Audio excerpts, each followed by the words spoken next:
আমার কোনো ঈদ নাই। 11 বছর আগে নামাজ পড়তে যাবার সময় আমার ঈদ চুরি হয়ে গেছে। আমি ওই দিন সবার মতোই পাঞ্জাবি পরে নামাজ পড়তে গিয়েছিলাম। বাড়তি বলতে হাতে একটা তসবিহ ছিল। ওই তসবির দিকে মন দিতে গিয়ে কোন ফাঁকে ঈদ হারিয়ে ফেলেছি টের পাই নাই। থানা পুলিশ করার মতো সঙ্গতি বাবার ছিল না।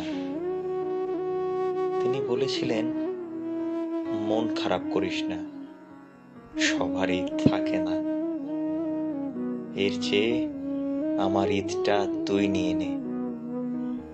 আমি বললাম, আপনি ঈদ কোথায় পাবেন? আমি তো শুনেছি দাদা বেঁচে থাকতেই আপনার ঈদ হারিয়ে গেছে। বাবা অপরাধীর মতো বললেন, "আহ, তা ঠিক আছে, তবে তোর মায়ের ঈদটা আমি চুরি করে রেখেছি।"